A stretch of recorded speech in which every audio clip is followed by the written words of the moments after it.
nankaizany rariny to tsy tintsony zany fa ny fiainanantany feno akazo sy feno tomany miandrandranao zay Jesô anasitrana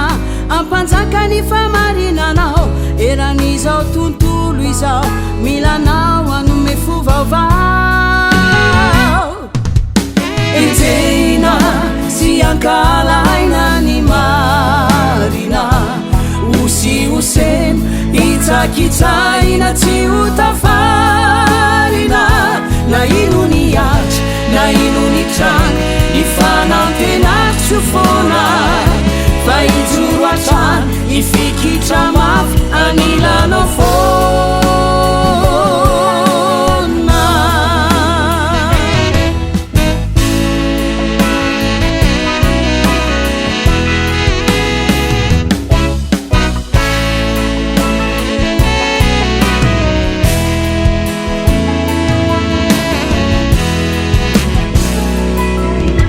iseo ny marina iseo ko ny rariny raha ny teninao riray mampanjakainay nazava ny fiainanay manantenanao zay anasitrana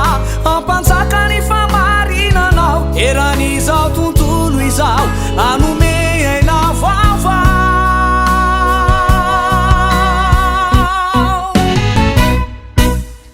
enjehina sy ankalaina ny marina osy oseny itsakitsaina tsy hotafarina na ino ny atry na ino ny tranga ny fanantenako tsy ho fona fa ijoro atrano ifikitra mafy anilanao fona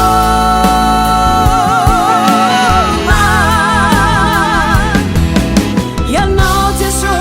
le famarinana mitarika anay amin'ny famasinana ijoro izahay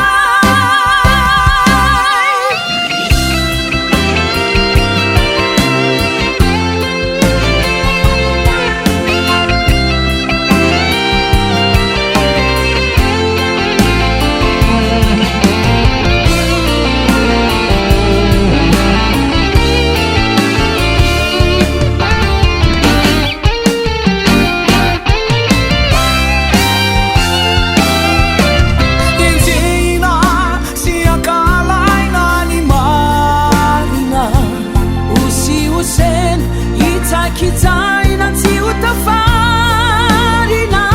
na ino ny atry na ino ny tranga ny fanantenako tsy ho fona